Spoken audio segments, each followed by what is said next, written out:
Пред 2 дена лидерот Мицкоски на прес кажа дека ќе ја поддржат иницијативата за автентично толкување на членот 11 доколку власта ги прифати овие услови, овие закони, предлози што сега и вие ги изнесовте.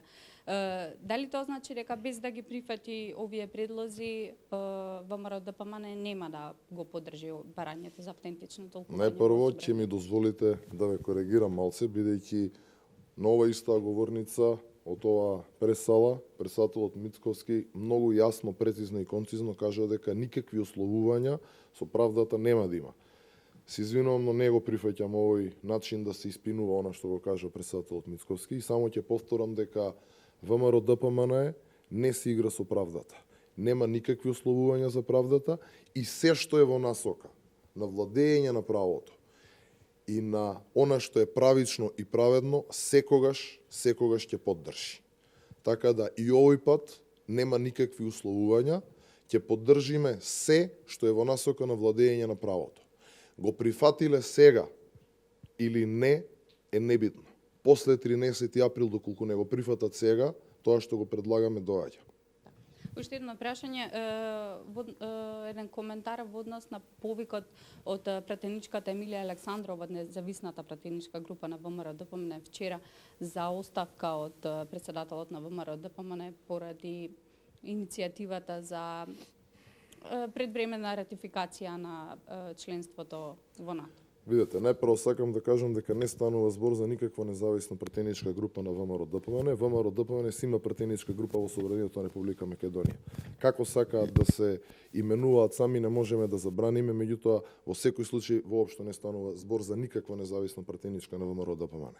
Видете, да се каже дека Христијан Мицковски или било кој од ВМРО-ДПМН треба да е одговорен и да превземе одговорност за тоа што ја поддржува Република Македонија во евроатлантските интеграции, во најмала рака е небулозна.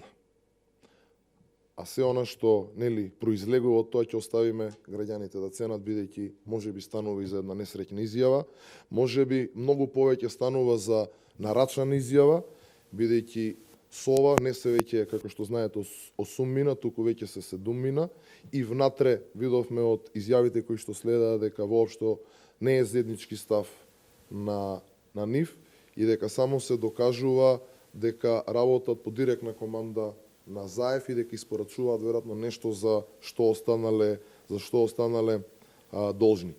И на некој начин и ги разбирам, бидејќи се свесни дека нивната употребна вредност завршува токму на следните избори на 12 април. Господине Нушев, Уставниот суд утре меѓу другото ќе расправа и по спорените членови 1 и 2 од Законот за амнестија за настаните од 27 април конкретно.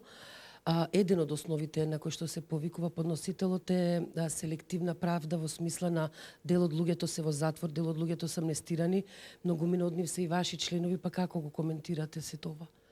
Видете, ние она што го коментираме за 27 април, во изминатите неколку години, јас можам и сега да го повторам, мислам дека до сега многу пати е кажано, секој чин на насилство, секој чин на криминал, секој чин на напад, особено по нечи живот, е за осуда и ние во секоја можна прилика, секогаш кога сме имале прашање директно од вас новинарите, значи тоа сме го осудиле и секогаш сме против такви действија. Исто, како што бревме против, побаравме да се санкционираат одговорните и за последните настани кои што се случија во Македонскиот народен театар.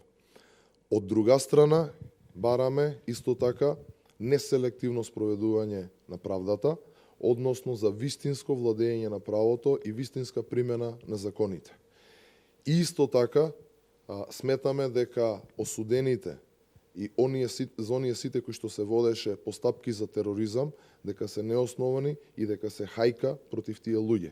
Тие луѓе кои што навистина направиле кривично дело, навистина се огрешиле пред словото на законот, треба да одговараат во склоп на кривичното дело, односно на битието на кривичното дело, зона дејание, односно дејство кое што го направиле, а не на овој начин да се сатанизираат луѓето.